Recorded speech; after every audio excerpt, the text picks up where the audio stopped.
quand on parle de M. Koulibaly Jules, il est fondu à la gestion de la dette publique. C'est ça. Vous avez été directeur de la Dette publique, c'est ça. Donc, pouvez-vous nous parler un peu de cette fonction que vous avez occupée et aussi, je vais dire, les défis que vous avez eu à relever. Mais avant cela, il y a eu le passage de la dette publique de la CAA, la Caisse autonome d'amortissement au Trésor public.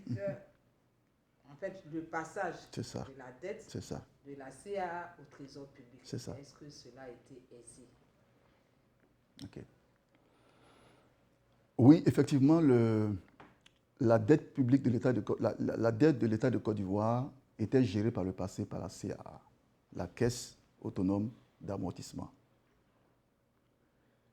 Et en 2001, il y a eu le transfert de l'activité de la CAA au Trésor public.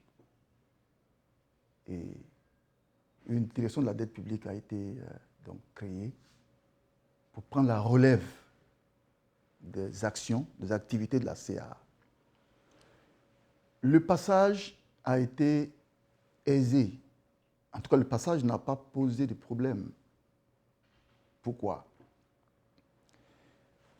Parce que l'activité a été transférée au Trésor avec le personnel qui était chargé de la réaliser à la CAA.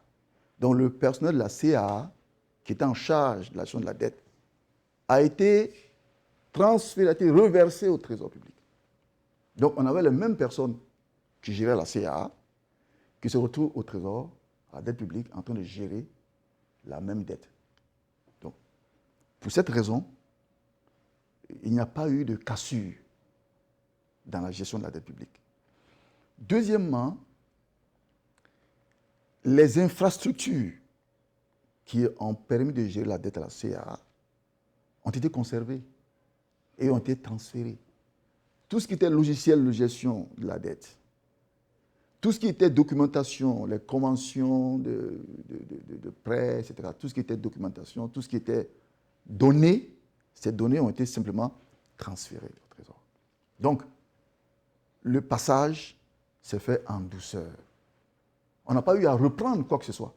C'était une continuité entre la CAA et le Trésor public, la direction de la dette publique. Maintenant, le Trésor qui a pris la relève, on peut se dire, mais on va voir ce qu'ils vont faire. On va voir si ici ils pourront faire ça. Parce que quand vous prenez une relève, vous devez faire en sorte de mieux faire. Ou à tout le moins de faire comme c'était fait par le passé. Le Trésor a pris la relève et le Trésor a assuré la maîtrise de la gestion de la dette. En quoi faisant? Le Trésor a fait en sorte que les réformes institutionnelles qui devaient être faites, que ces réformes-là soient faites, pour que cette activité qui est nouvelle là, elle puisse être prise en charge parfaitement. Donc la première des choses, c'est de créer une direction chez la dette. C'est de mettre l'accent sur la formation des cadres. Il y avait les cadres de la CAA, mais on savait qu'ils allaient aller à la retraite progressivement. Donc il fallait assurer une relève. Donc le Trésor a mis l'accent sur la formation des cadres. Et progressivement, des agents du Trésor public ont commencé à se former au métier de la dette pour pouvoir progressivement remplacer nos collègues de la CAA qui était arrivé et qui était là, qui était au trésor. Ça a été quelque chose de très important. Et moi, j'ai eu la chance d'être le premier directeur de la dette publique qui n'était pas issu de la CAA. Plusieurs directeurs se sont succédés, mais étaient tous issus de la CAA. Donc, j'ai été le premier directeur de la dette publique qui était un agent du Trésor, donc qui est arrivé, et qui, avec une équipe d'agents de Trésor, ont essayé de prendre en main la gestion de la dette et d'apporter, on va dire, leur pierre à l'édification de cette maison-là, qui était la dette publique. Le Trésor a réussi à maîtriser également la gestion de la dette en faisant en sorte que toutes les entités existantes à l'époque qui géraient un pan de la dette d'une manière ou d'une autre, que toutes ces entités-là soient, on va dire, se retrouvent dans une seule entité. Qu'est-ce que je veux dire? À l'époque, la dette intérieure, on va dire une partie de la dette intérieure était gérée par la direction de trésor. Et l'autre partie était gérée par la direction de la dette. On dit non, il ne faut pas faire ainsi. Il faut centraliser toute la gestion de la dette, qu'elle soit extérieure, qu'elle soit intérieure, qu'elle soit bilatérale, qu'elle soit multilatérale, qu'elle soit via les titres. Il faut la centraliser au sein d'une même entité. Le Trésor a fait ça. C'est comme ça que l'ex-DT, là, ces attributions relatives à la dette, là, on a tout enlevé, là, on a amené ça à la dette publique. Pareil, on a dit, celui qui gère la dette doit gérer également la trésorerie.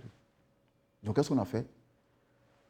Toutes les directions qui géraient la trésorerie avant, la DT gérait une partie, la DCS, direction de la coordination statistique, gérait la trésorerie. On a enlevé l'activité là-bas et l'activité a été centralisée, transférée à la dette. Tout ça, c'est pour avoir une meilleure maîtrise de la gestion. Il ne faut pas éparpiller la gestion. Il faut la centraliser. Et ça a été fait. Et ça a contribué à assurer la maîtrise de la gestion de la dette. J'aimerais citer un dernier élément. C'est que le Trésor a mis en place, d'autres organes, en plus de la direction de la dette publique, a mis en place d'autres organes qui participent aussi à la gestion, au suivi et au pilotage de la dette. C'était le Comité national de la dette publique et le Comité des experts de la dette. C'est des comités auxquels faisait partie la gestion de la dette publique, mais qui comprenaient d'autres entités, d'autres ministères, d'autres directions générales, qui permettaient d'avoir une vue plus globale de l'endettement et de la gestion de la dette publique. Ok, monsieur le DG, pour le commun des mortels, le citoyen lambda, pourquoi doit-on s'endetter?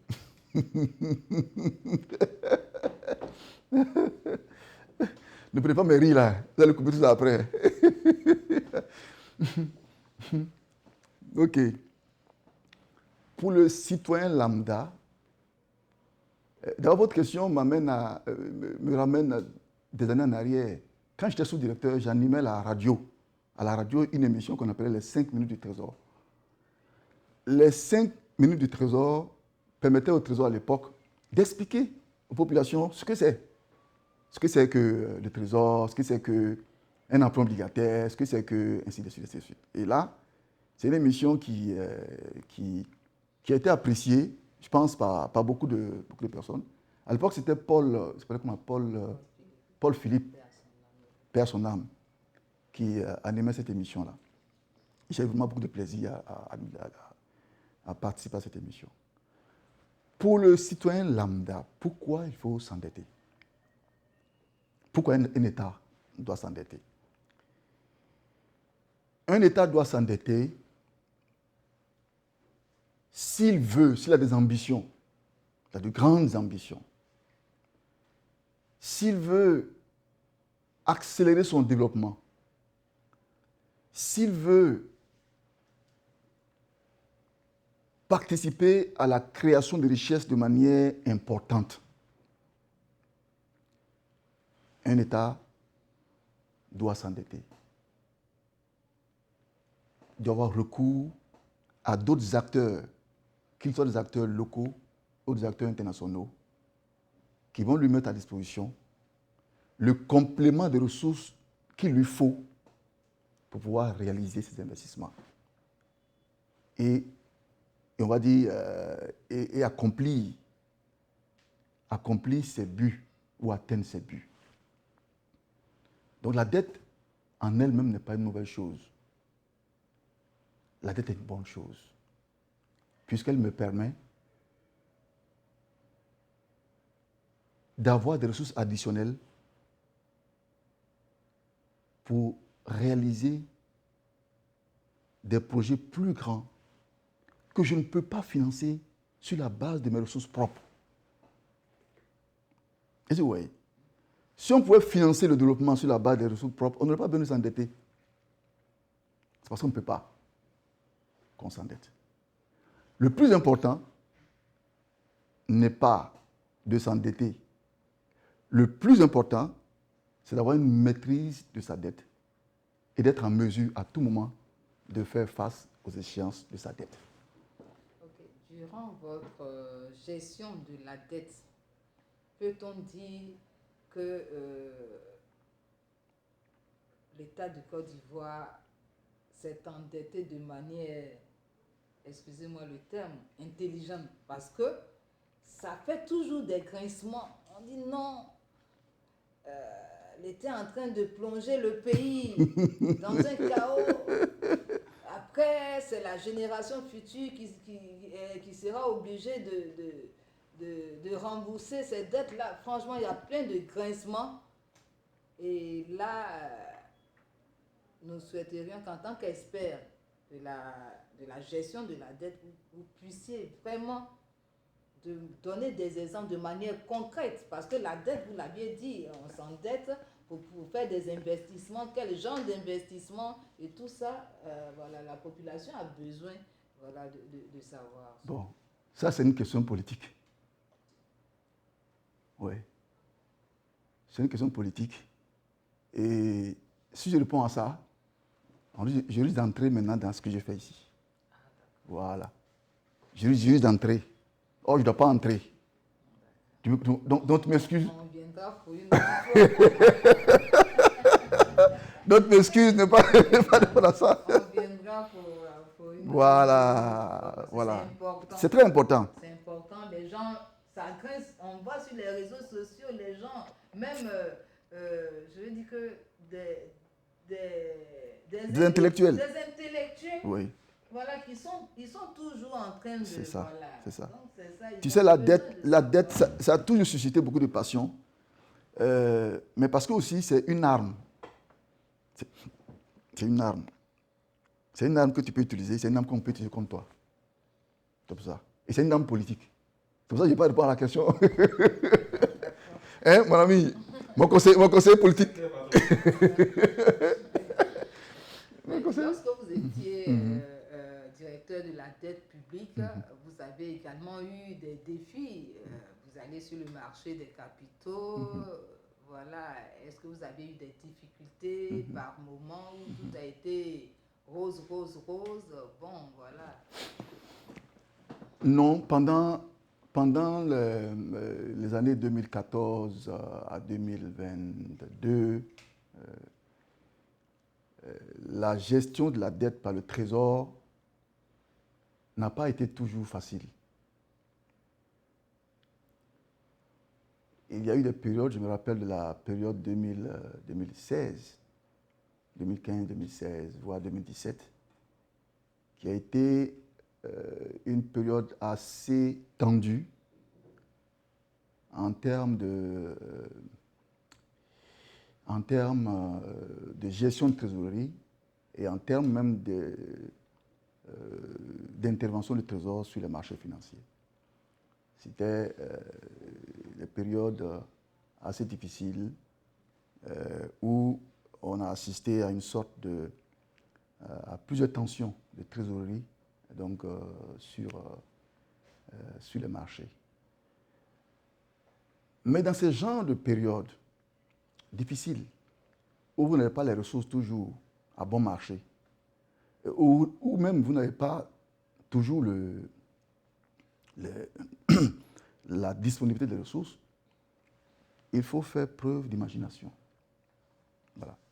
En réalité, ce sont les difficultés, les défis qui nous amènent à toujours nous surpasser et à imaginer de nouvelles solutions, à imaginer de nouvelles méthodes. Je me rappelle que nous avons dû mettre en place une stratégie qui a mené le Trésor à ne pas s'appuyer uniquement sur les banques.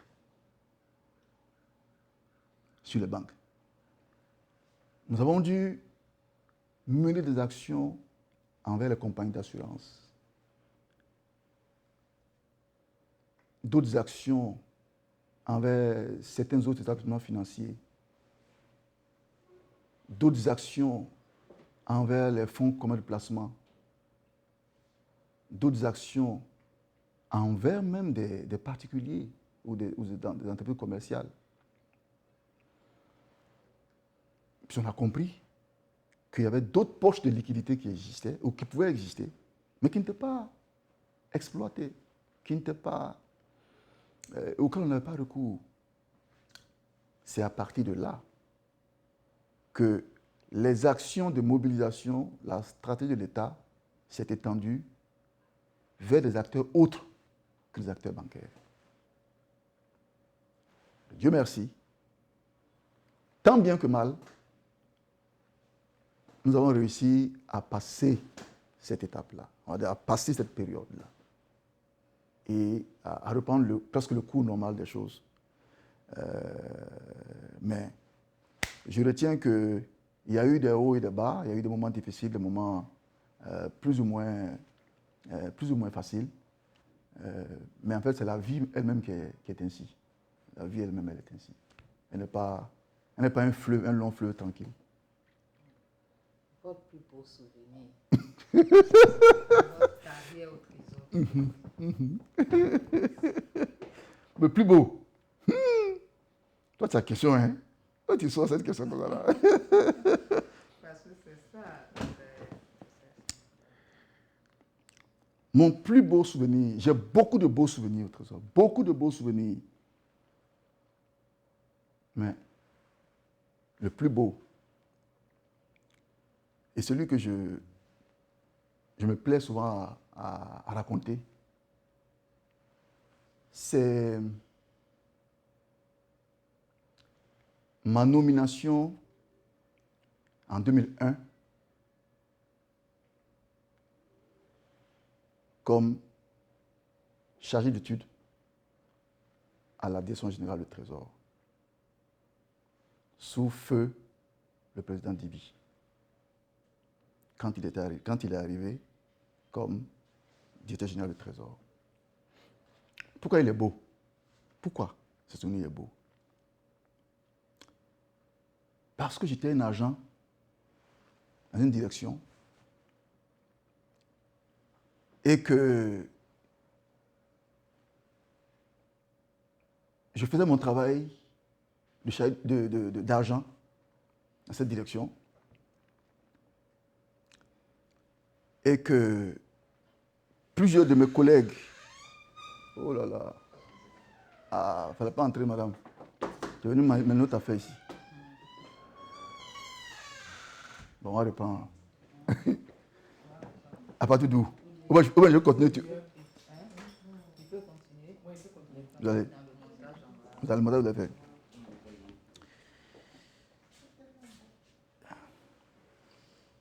Plusieurs de mes collègues avec qui je suis arrivé avaient des promotions, étaient nommés. et partaient, soit du service. Donc j'étais pratiquement le seul administrateur des services financiers qui était là et qui faisait mon travail. Je me rappelle que certains me disaient, mais monsieur, petit, tu ne connais pas le DG, tu ne connais pas quelqu'un à la présidence, tu ne connais pas quelqu'un à la primature, on va te nommer aussi. Je dis non, je ne connais personne. Je ne connais pas le DG, je ne connais pas quelqu'un à la primature, je ne connais personne. Mais par courtoisie, pour eux, je disais, ok, j'ai compris.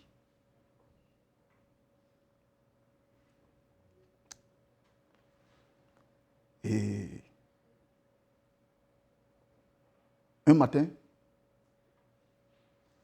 j'ai eu la chance d'aller en mission à l'extérieur. Je reviens de la mission, on me tend un papier, on dit, monsieur, vous n'êtes plus ici. Entre-temps, il y a eu un nouveau DG qui est arrivé, il s'appelle Dibi Kofichal. On dit, tu vas aller travailler avec lui là-bas, dans son cabinet. Donc, je prends le papier et je me rends à la direction générale. Ça, c'est mon plus beau souvenir. À l'époque, le coordonnateur ou le directeur de la cellule d'études s'appelait Kwame Bernard. Kwame Bernard était coordonnateur de la cellule d'études. Donc, il était le directeur des études sous Dibi. Donc, c'est avec lui que je suis allé travailler. Ce souvenir m'a marqué. Pourquoi? Parce qu'il me fait comprendre qu'on n'a pas besoin de connaître quelqu'un pour être nommé. On n'a pas besoin de connaître quelqu'un à la présidence, à la primature, ou qu'on le DG, pas qu'on le DG, pour être nommé. Et ça m'a marqué. Ça m'a marqué. C'est bon si on connaît le DG. C'est une bonne chose. C'est bon si on connaît d'autres personnes. On ne doit pas fonder notre carrière sur ça. C'est pour cela que c'est mon plus beau souvenir. Je n'entrerai pas dans le détail, mais ça m'a marqué.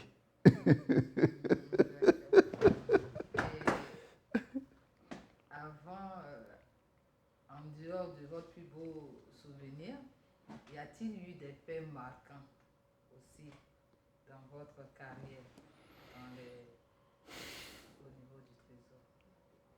Des faits marquants.